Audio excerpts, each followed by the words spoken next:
প্রিয় শিক্ষার্থীবৃন্দু, আসসালামু আলাইকুম। English literature hand note foundation YouTube চ্যানেলের পক্ষ থেকে আপনাদের সবাইকে জানাই স্বাগতম। আজকে যে প্রশ্নটি নিয়ে আলোচনা করব সেটি হচ্ছে অ্যাবাউট ইউনিভার্সিটি উইডস। এটি মূলত এলিজাবেথান পিরিয়ড থেকে নেওয়া একটি প্রশ্ন। এই প্রশ্নটি নিবন্ধন পরীক্ষায় 2008 সালে, 2012 সালে এবং 2016 সালে এসেছে, এবং যারা ন্যাশনাল ইউনিভার্সিটি এবং আন্ডার দ্য 7 কলেজে লেখাপড়া করেন, হিস্ট্রি অফ ইংলিশ লিটারেচারের পার্ট থেকে এটি খুবই গুরুত্বপূর্ণ একটি প্রশ্ন। আজকের ক্লাসের শুরুতেই আপনারা যারা আমার ইউটিউব চ্যানেলটি দেখছেন সবার কাছে আমার অনুরোধ থাকবে যে আপনারা অবশ্যই লেকচারটি দেখার পর কমেন্ট করবেন এবং কমেন্টে জানিয়ে দিবেন যে আপনাদের কোন হ্যান্ডনোটটি প্রয়োজন। আপনার একটি কমেন্ট আমার জন্য ইন্সপিরেশন হিসাবে কাজ করে, সেহেতু অবশ্যই আপনারা ক্লাসটি উপভোগ করার পর কমেন্ট করবেন। তো ঠিক আছে, কথা না বাড়িয়ে আজকের ক্লাসটি শুরু করা যাক। প্রশ্নটি হচ্ছে, who are the university wits discuss their contribution to English drama. অর্থাৎ ইউনিভার্সিটি উইডস কারা এবং ইংরেজি সাহিত্যে নাটকে তাদের কি অবদান ছিল। মূলত এই ইউনিভার্সিটি উইডস যারা ছিলেন তারা মূলত ড্রামাটিস্ট ছিলেন এবং তাদেরকে নিয়েই আজকের লেকচারের বিষয়। প্রথমে আমরা শুরুতে ইন্ট্রোডাকশন দেখব।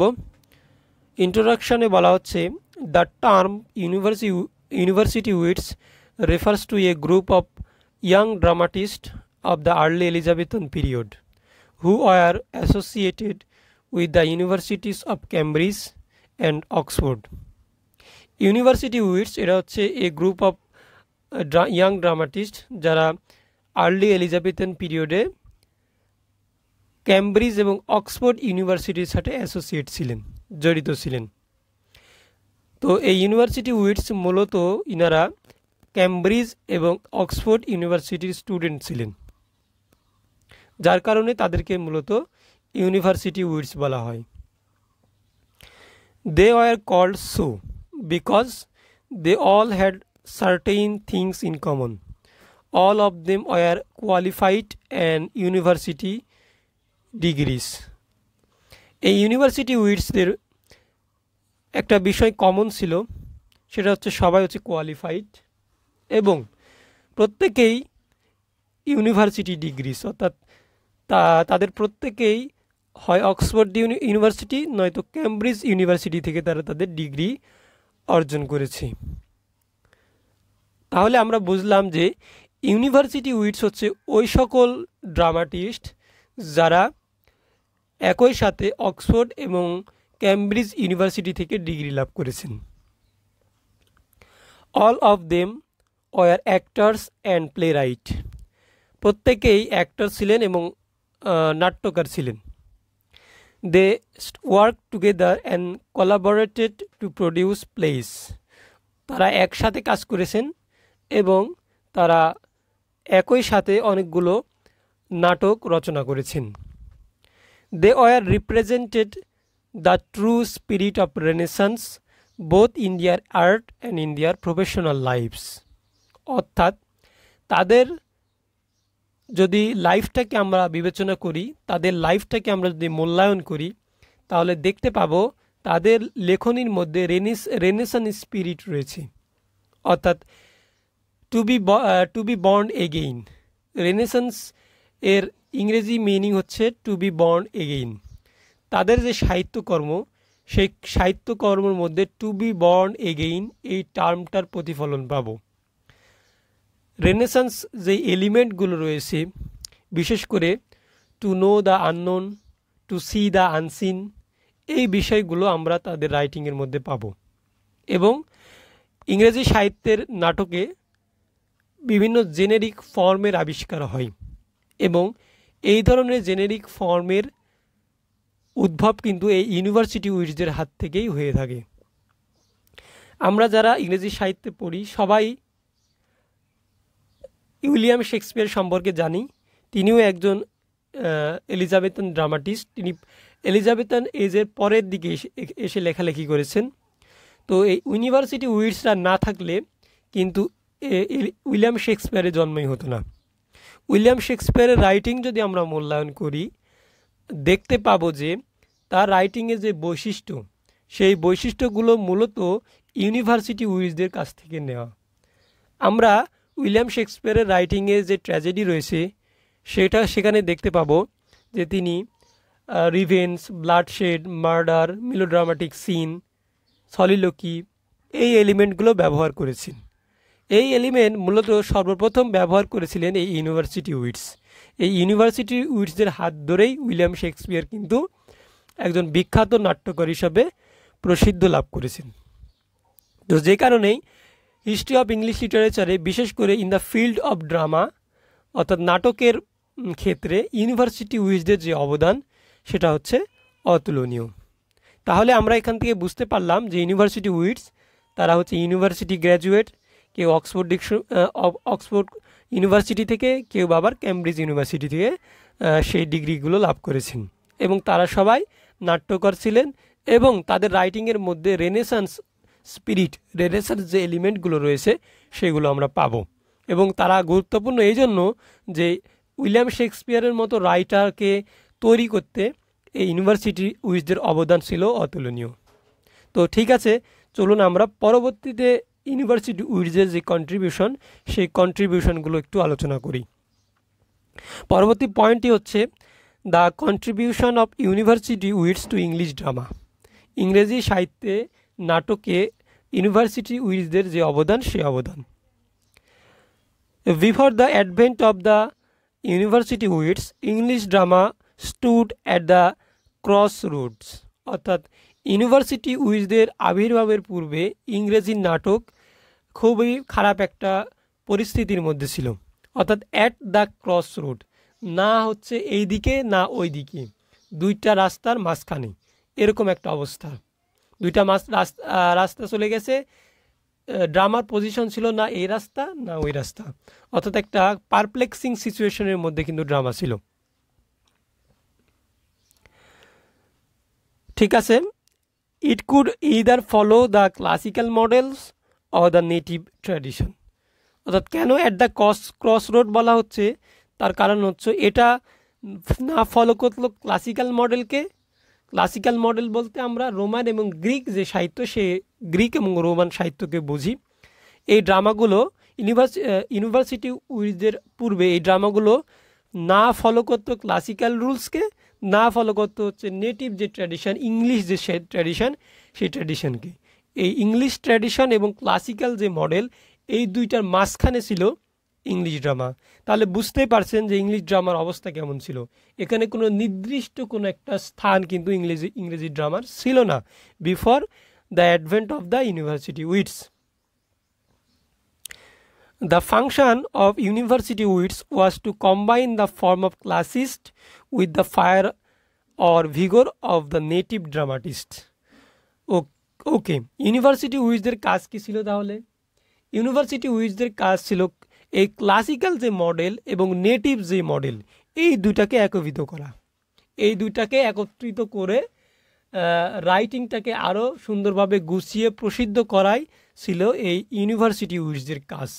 তাহলে আমরা বুঝতে পারলাম যে ইউনিভার্সিটি উইটসটা কী করেছে, ক্লাসিক্যাল এবং গ্রিক মডেলকে ইংলিশ যে নেটিভ মডেল, ইংলিশ যে রিয়েল মডেল ড্রামা, সেই দুটাকে কিন্তু একত্রিত করার চেষ্টা করেছে, মিঙ্গেল করার চেষ্টা করেছে, যা হিস্ট্রি অফ ইংলিশ লিটারেচার একটি ঐতিহাসিক বা স্মরণীয় একটি কিন্তু ঘটনা।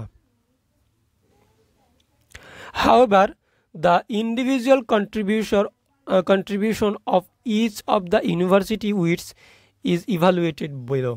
নিম্নে আমরা প্রত্যেকটা ইউনিভার্সিটি উইটসদের অবদান এক এক করে দেখব। ইউনিভার্সিটি উইটস কারা ছিলেন এবং তাদের কি অবদান, সেই অবদানগুলো আমরা একটা একটা করে দেখব। আপনারা চাইলে ইন্ট্রোডাকশনে ইউনিভার্সিটি উইটসদের নাম কিন্তু মেনশন করে দিতে পারেন, ঠিক আছে, দিলেও কিন্তু প্রশ্নটা আরও ভালো হবে।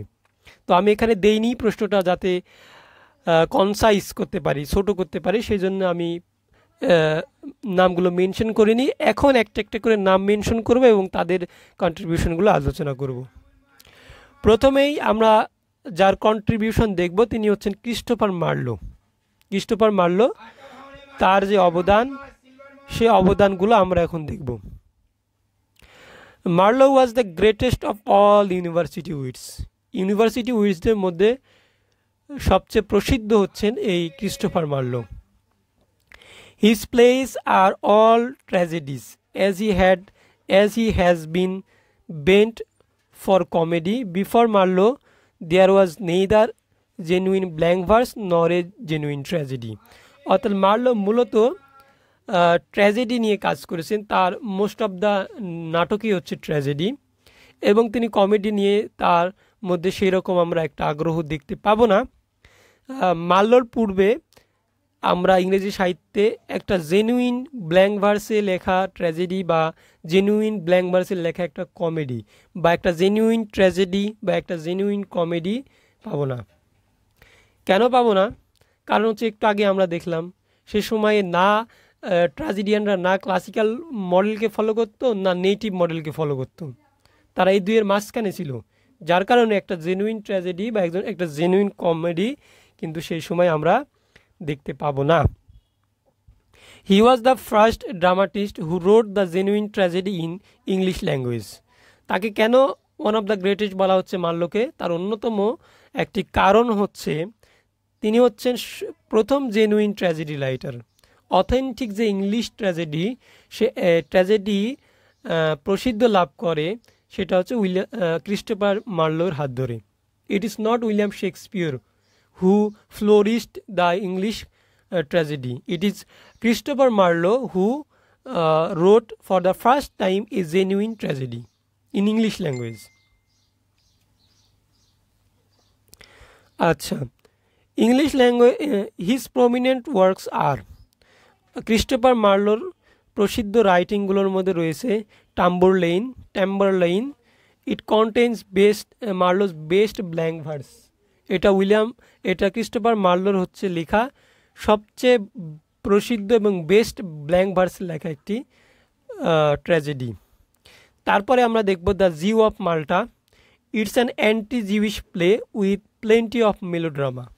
অর্থাৎ এটা হচ্ছে একটা অ্যান্টি জিউইশ প্লে বা নাটক, যেটাতে অনেকগুলো মেলোড্রামাটিক সিন আমরা দেখতে পাবো।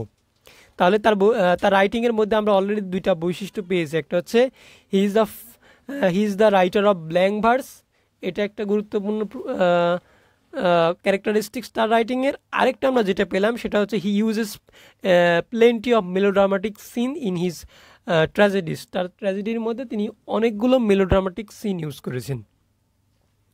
3 নম্বর যে কন্ট্রিবিউশন তার যেই ড্রামা সেটি হচ্ছে ডক্টর ফস্টাস। আমরা এটা সবাই পড়েছি এবং ডক্টর ফস্টাস সম্পর্কে সবারই প্রায় কম বেশি জানা। It's a great tragedy based on the medieval legend of Frost. এটা একটা প্রসিদ্ধ একটা ট্র্যাজেডি এবং এই ট্র্যাজেডি মূলত মধ্যযুগীয় লিজেন্ড ফস্ট নামের একজন হিরোকে নিয়ে লেখা। অর্থাৎ এখানে যে ফস্টাস বলা হচ্ছে, এখানে রিয়েল ক্যারেক্টার যদি আমরা চিন্তা ভাবনা করি তো রিয়েল ক্যারেক্টার হচ্ছে ডক্টর ফস্ট। এই ডক্টর ফস্ট ইনি হচ্ছেন মধ্যযুগীয় একজন লিজেন্ড। এই মধ্যযুগীয় লিজেন্ড ফস্টকে নিয়ে লেখা হচ্ছে এই doctor Faustus. The place consist of some interesting সার্ভাইভালস of miracle place. অর্থাৎ এই ট্র্যাজেডির অন্যতম একটা বৈশিষ্ট্য রয়েছে, সেটা হচ্ছে মিরাকেল প্লেয়ের যেই ক্যারেক্টারিস্টিক্স বা এলিমেন্ট, সেই এলিমেন্ট কিছু আমরা এখানে দেখতে পাবো। যেমন এখানে ব্লাড শেড দেখা যাবে, মেলোড্রামাটিক সিন রয়েছে, ঠিক আছে, এগুলো কিন্তু মিরাকেল প্লেসের কিন্তু বৈশিষ্ট্য। এবং এখানে আমরা মিডিল পাবো না। ডক্টর ফস্টাসের প্রথম যে এডিশন, সেই এডিশনে আমরা শুধু বিগিনিং পার্ট এবং এন্ডিং পার্ট পাবো, মিডিল পার্ট পরবর্তীতে যোগ করা হয়েছে, যার কারণে বলা হয় একটা প্রশ্নই এসে থাকে পরীক্ষায় যে doctor Faustus has no middle discuss. অর্থাৎ ডক্টর ফস্টাসে কোনো নাটকে কোনো মিডিল নাই, এটা আলোচনা করো। তো এই মিডিল পার্টে ডক্টর ফস্টাসে কিছু রোম্যান্টিক এলিমেন্ট বা কিছু হিউমারাস এলিমেন্ট দিয়ে সাজানো হয়েছে এই ডক্টর ফস্টাস, যার কারণে বলা হচ্ছে যে মিরাকেল প্লেয়ের কিছু বৈশিষ্ট্য আমরা কিন্তু এই ডক্টর ফস্টাসের মধ্যে পাবো। তো এই তিনটা হচ্ছে ক্রিস্টোফার মার্লোর প্রসিদ্ধ রাইটিং, প্রসিদ্ধ নাটক। For the Senecan motive of revenge he substituted the theme of ambition for power as in Tamburlaine ambition for knowledge as in Dr. Faustus and ambition for gold in the Jew of Malta. University উইজদের মধ্যে একটা tendency আমরা দেখতে পাবো, সেটা হচ্ছে তারা classical সেনেকান যে মডেল সেই মডেলটাকে অনুসরণ করেন। তো সেনেকার যে মডেল, সেই মডেলে যে এলিমেন্টগুলো ছিল সেগুলো হচ্ছে অ্যাম্বিশন অফ পাওয়ার, অর্থাৎ ক্ষমতার অ্যাম্বিশন, তারপর হচ্ছে অ্যাম্বিশন ফর নলেজ, জ্ঞান অর্জনের অ্যাম্বিশন, তারপর হচ্ছে অ্যাম্বিশন ফর গোল্ড বা ওয়েলথ, সম্পত্তির প্রতি আমাদের যে অ্যাম্বিশন, এগুলো কিন্তু সেনেকাল মডেলে কিন্তু আমরা দেখতে পাবো। এবং এই একই ক্যারেক্টারিস্টিক্স আমরা ডক্টর ফস্টাসের রাইটিংয়েও দেখতে পাবো। বিশেষ করে টাম্বারলাইনে দেখতে পাবো যে অ্যাম্বিশন ফর পাওয়ার। তারপর হচ্ছে অ্যাম্বিশন ফর নলেজ, এটা আমরা ডক্টর ফস্টাসের মধ্যে দেখতে পাবো। এবং অ্যাম্বিশন ফর ওয়েলথ বা গোল্ড, যেটা বলা হচ্ছে সম্পদের প্রতি মানুষের যে লোভ, সেটা কিন্তু আমরা জিও অফ মাল্টাতে দেখতে পাবো। তার মানে তিনটা ট্র্যাজেডি, তিনি তিনটা ট্র্যাজেডিতে তিনটা বিষয় উল্লেখ করেছেন। হিউম্যান ক্যারেক্টারিস্টিক্স, হিউম্যান ইভিলস তিনি কিন্তু আলোচনা করেছেন। Marlowe put forward a new concept of tragic hero. Marlowe নতুন ধরনের একটা ট্র্যাজিক হিরোর কনসেপ্ট কিন্তু আমাদের সামনে উপস্থাপন করেছেন। He revived the Aristotelian conception as he introduced a certain flaw in the hero's character. তিনি অ্যারিস্টটলিয়ান যে কনসেপ্ট, ট্র্যাজিক হিরোর যে অ্যারিস্টটলিয়ান কনসেপ্ট, আমরা জানি যে অ্যারিস্টটলের যে ট্র্যাজিক হিরো, সেই ট্র্যাজিক হিরোর মধ্যে হাই বন্ড থাকে, অর্থাৎ যে ট্র্যাজিক হিরো হবেন তিনি কোনো রাজা বা তিনি কোনো রাজার জেনারেল এরকম হবেন, বা এক কথায় হচ্ছে কোনো বড় ফ্যামিলির বা কোনো অ্যারিস্টোক্রেট ফ্যামিলির একজন মেম্বার হবেন হিরো। আমরা ডক্টর ফস্টাসের কথা যদি চিন্তা করি, জিও অফ মাল্টাতে হিরোর কথা যদি বলি, সবাই কিন্তু হাই বর্ন ছিলেন। এবং তিনি এই নাটকে না এরকম একটা নায়ক উপস্থাপনের সাথে সাথে কী করেছেন, introduce a certain flaw in the hero's character, অর্থাৎ নাটকের নায়কের চরিত্রে, ট্র্যাজিক হিরোর চরিত্রের মধ্যে তিনি কিছু ভুল ত্রুটি ঢুকিয়ে দিয়েছেন। অর্থাৎ আমরা যারা মানুষ রয়েছি তারা কিন্তু ভুলের ঊর্ধ্বে নয়, আমরা কিন্তু পাপ করি, ঠিক আছে। সেই ট্র্যাজিক ফ্ল, সার্টেইন ফ্ল তিনি কিন্তু এই ট্র্যাজিক হিরোর মধ্যে ঢুকিয়ে দিয়েছেন। যেমন ডক্টর ফস্টাসের যে পতন হয়েছিল, সেই পতনের মেইন কারণটা ছিল কি, তার হাই অ্যাম্বিশন ফর নলেজ, তার জ্ঞানের যে লোভ, হাই অ্যাম্বিশন, সেই অ্যাম্বিশনের কারণে কিন্তু তার পতন হয়েছিল, ঠিক আছে। এরকম একটা করে ফ্ল তিনি প্রত্যেকটা ট্র্যাজিক হিরোর মধ্যে কিন্তু ঢুকিয়ে দিয়েছেন। দো not the first to use blank verse in English drama, he was the first to make it supreme. যদিও তিনি ব্ল্যাঙ্ক ভার্সের আবিষ্কারক ছিলেন না, বাট তিনি এই ব্ল্যাঙ্ক ভার্সকে একদম সুপ্রিম পর্যায়ে নিয়ে গেছেন, একদম সর্বোচ্চ পর্যায়ে নিয়ে গেছেন। The power of his verse led Ben Jonson to coin the phrase Marlowe's mighty lines. অর্থাৎ তার যে ইউজ অফ ব্ল্যাঙ্ক ভার্স, এটা দেখে বেন জনসন প্রশংসা করেছেন, এবং প্রশংসা করে তিনি একটা কথা বলেছেন, একটা ফ্রেজ তিনি ইউজ করেছেন, সেটা হচ্ছে মার্লোস মাইটি লাইন। তো এই হচ্ছে ইউনিভার্সিটি উইজদের মধ্যে ক্রিস্টোফার মার্লোর অবদান। তাহলে ক্রিস্টোফার মার্লো তিনি মূলত প্রসিদ্ধ ছিলেন তার তিনটা ট্র্যাজেডির জন্য। একটা হচ্ছে টাম্বারলাইন, আরেকটা হচ্ছে দ্য জিও অফ মাল্টা, এবং আরেকটা হচ্ছে ডক্টর ফস্টাস। এই প্রত্যেকটা নাটকেই তিনি কী করেছেন, মানুষের কিন্তু একটা ইভিল দিক, তিনি প্রত্যেকটা ক্ষেত্রে কিন্তু ইভিল দিক আলোচনা করেছেন। সেখানে হতে পারে মানুষের ক্ষমতার প্রতি যে লোভ, সেটা হতে পারে, তারপর মানুষের জ্ঞানের যেই লোভ বা জ্ঞানের কারণে অতিরিক্ত অহংকারী হয়ে যাওয়া, এই বিষয়টি তিনি আলোচনা করেছেন। এবং তারপর হচ্ছে মানুষের সম্পদের প্রতি যে লোভ, সেটাও কিন্তু তিনি সুন্দর করে দ্য জিও অফ মাল্টাতে কিন্তু উপস্থাপন করেছেন। এবং তার লাইন, তার যে লাইন, সেই লাইনটাকে বলা হয় মার্লোস মাইটি লাইন। মূলত ব্ল্যাঙ্ক ভার্স ইউজ করার কারণেই তাকে মার্লোস মাইটি লাইন, তার লাইনগুলোকে মাইটি লাইন হিসাবে গণ্য করা হয়। এই গেল ক্রিস্টোফার মার্লোর কন্ট্রিবিউশন। তারপরে আমরা দেখব the contribution of John Lyly. John লিলির কন্ট্রিবিউশন আমরা দেখব, তিনিও একজন university wits. Lyly was famous for his prose romance Euphues. In his subject are drawn from mythologies and legends, foreign as well as native.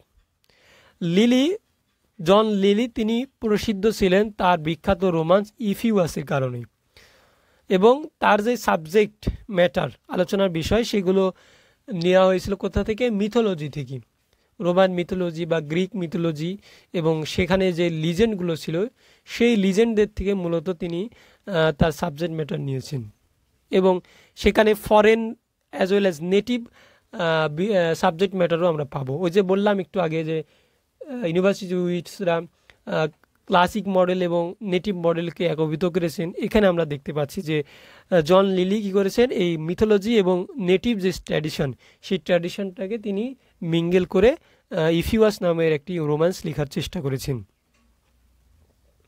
He introduce prose from the first time into the original comedy as well as established high comedy as a form of drama. অর্থাৎ তিনি কি introduce করেছেন? Original comedy তিনি লিখেছেন। সর্বপ্রথম তিনি ইংরেজি সাহিত্যে অরিজিনাল কমেডি লিখেছেন, এবং তিনি এই হাই কমেডিও আবিষ্কার করেছেন।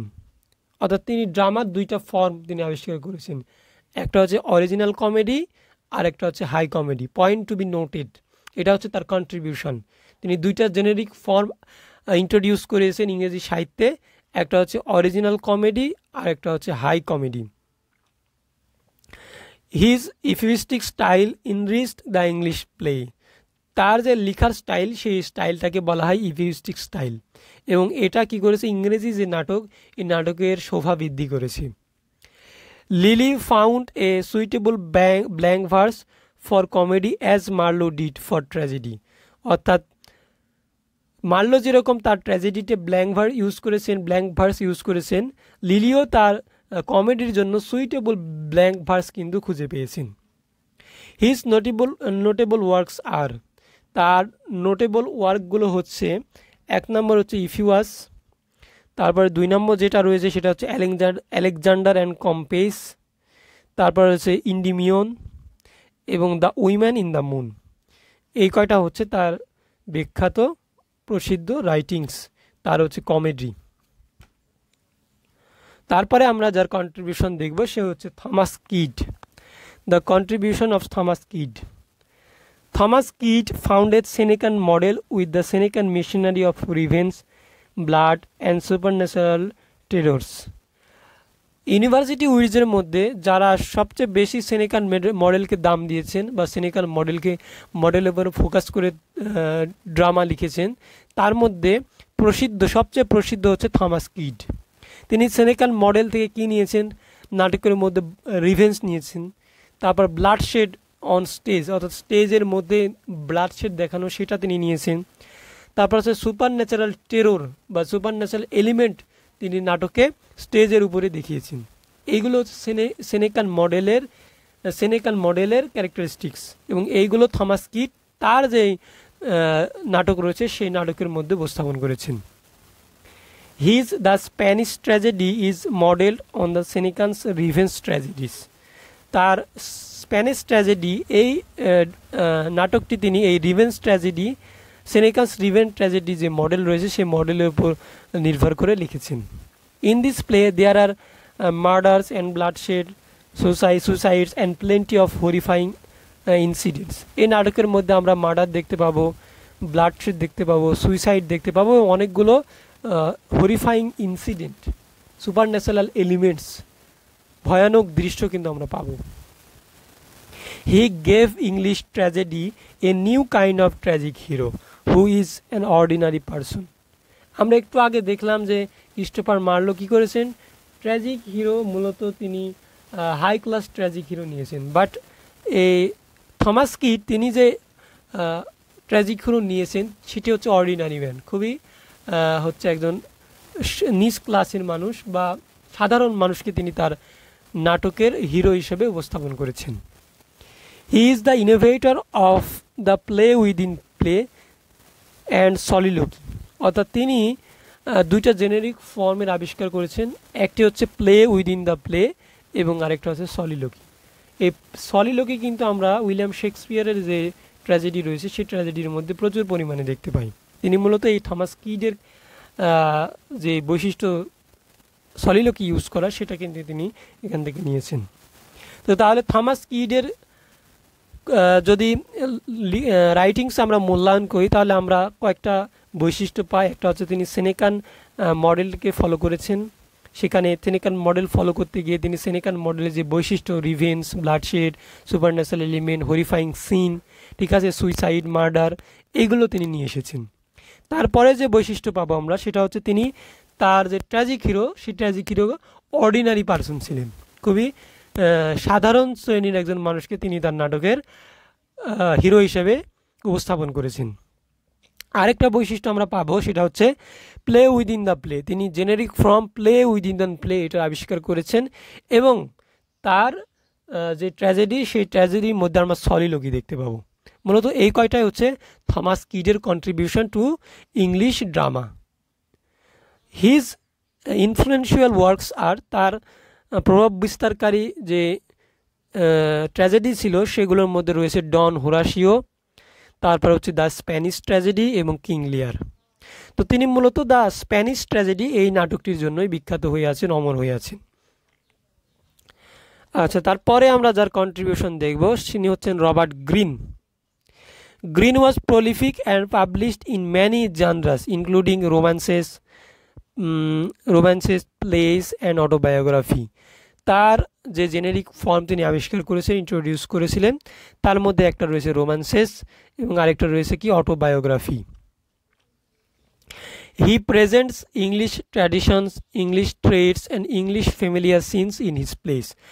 আচ্ছা, তার নাটকের মধ্যে তিনি ইংরেজ যে শিল্প সাহিত্য বা ট্র্যাডিশন সেটা তিনি উপস্থাপন করার চেষ্টা করেছেন এবং তিনি ইংরেজদের যে প্রবণতা অর্থাৎ ইংলিশ যে ট্রেন্ড, ইংরেজ মানুষদের যে ক্যারেক্টারিস্টিক্স সেটা তিনি তুলে ধরার চেষ্টা করেছেন এবং তিনি ইংরেজি যে ফ্যামিলিয়ার সিন অর্থাৎ নাটকের মধ্যে যে সিনগুলো সেই সিনগুলো মূলত ইংরেজদের কাছ থেকে অর্থাৎ ইংরেজ সমাজ থেকে কিন্তু নেওয়ার চেষ্টা করেছেন। অর্থাৎ তার নাটকটাকে আমরা নেটিভ ড্রামা বলতে পারি। তিনি মূলত ইংরেজ সমাজটাকেই তার নাটকের মধ্যে তুলে ধরার চেষ্টা করেছেন। আচ্ছা, হিজ রিমার্কেবল ওয়ার্কস আর তার প্রসিদ্ধ কাজগুলো হচ্ছে দ্য কমিক্যাল হিস্ট্রি অফ অ্যালফোনসাস, তারপর হচ্ছে কিং অফ অ্যারাগন এবং দ্য হিস্ট্রি অফ অরল্যান্ডো ফিউরিশিও। এগুলো হচ্ছে তার বিখ্যাত ওয়ার্ক। তারপরে আমরা যে ইউনিভার্সিটি অফ উইটসকে দেখব তিনি হচ্ছেন জর্জ পেল এবং থমাস নাশ। এরা মূলত অতটা প্রসিদ্ধ ছিলেন না। The dramatic works of them are not at all remarkable. তাদের যে ড্রামাটিক ওয়ার্ক সেটা খুব একটা প্রসিদ্ধ ছিল না। Their literary reputation mainly centres around their romances and pamphlets. অর্থাৎ তাদের যে লেখা সেটা মূলত নির্ভর ছিল রোমান্সের উপর এবং পাম্পেলস যেগুলো হচ্ছে পুঁথি, সেই পুঁথির উপর। তাহলে তাদের ওয়ার্ক কী ছিল? একটা হচ্ছে রোম্যান্স আর একটা হচ্ছে pamphlets. Peele's famous work is the Arraignment of Paris, a kind of romantic comedy whereas Nashe finished Marlowe's Dido, Queen of Carthage. তো এখান থেকে আমরা যেটা পেলাম সেটা হচ্ছে পেলের তার যে বিখ্যাত রাইটিং সেটার নাম হচ্ছে অ্যারেঞ্জমেন্ট অফ প্যারিস। এটা হচ্ছে একটা কমেডি, রোমান্টিক কমেডি। অন্যদিকে থমাস নাশ তিনি মার্লোস ডিডো অর্থাৎ মার্লোর একটা রাইটিং ছিল সেটা হচ্ছে ডিডো, সেটাকে মূলত তিনি কী করেছেন সেটা তিনি কমপ্লিট করেছেন। এবং থমাস নাশের আরেকটি ইম্পর্টেন্ট ওয়ার্ক হচ্ছে কুইন অফ কার্থেজ। তো এই হচ্ছে জর্জ পেলে এবং থমাস নাশের কন্ট্রিবিউশন। তো আমরা যদি ইউনিভার্সিটি উইটসদের যে অবদান সেটা যদি মূল্যায়ন করি তাহলে আমরা দেখতে পাবো যে এরা ট্র্যাজেডিতে different generic form, different characteristics এবং ডিফারেন্ট স্টাইল আবিষ্কার করেছেন, যেগুলো পরবর্তীতে হিস্ট্রি অফ ইংলিশ লিটারেচারে পরবর্তীতে যে সকল ড্রামাটিস্ট ছিল তারা কি করেছেন, এদেরকে ফলো করার চেষ্টা করেছেন। এগুলোর মধ্যে ছিল ব্ল্যাঙ্ক ভার্স, রিভেঞ্জ ট্র্যাজেডি, তারপর হচ্ছে মেলোড্রামাটিক সিন, এগুলো নাটকের মধ্যে উপস্থাপন, তারপর হরিফাইং সিন, এগুলো নাটকের মধ্যে নিয়ে আসা, ঠিক আছে। তারপর হচ্ছে সলিলোকি, এইগুলো হচ্ছে নাটকের মধ্যে ইউজ করা। এগুলো হচ্ছে এই ইউনিভার্সিটি উইজদের অবদান। তারা মূলত এগুলোর দ্বারাই প্রসিদ্ধ হয়েছেন এবং তারা নাটকের স্টেজে এই এলিমেন্টগুলো এমনভাবে উপস্থাপন করতেন দেখে মনে হবে যে সরাসরি চোখের সামনে আমরা মার্ডার দেখছি, চোখের সামনে আমরা ব্লাডশেড দেখছি, চোখের সামনে আমরা ভয়ানক দৃশ্য দেখছি। যার কারণে কিন্তু তারা ইতিহাসে ইউনিভার্সিটি উইজরা প্রসিদ্ধ লাভ করেছেন। তো আশা করি আজকের এই প্রশ্নটি ভালো লেগেছে। যদি ভালো লেগে থাকে আমার চ্যানেলটি অবশ্যই সাবস্ক্রাইব করবেন এবং কমেন্ট করে জানিয়ে দিবেন আপনাদের কোন প্রশ্নটির হ্যান্ডনোট প্রয়োজন। তো ঠিক আছে, আজকে এই পর্যন্তই। সবাই ভালো থাকবেন, সুস্থ থাকবেন। দেখা হবে আরও নতুন কোনো একটি ভিডিওতে। ততদিন পর্যন্ত সবাইকে শুভেচ্ছা ও ধন্যবাদ জানিয়ে আজকের ক্লাসটি শেষ করছি। আসসালামু আলাইকুম।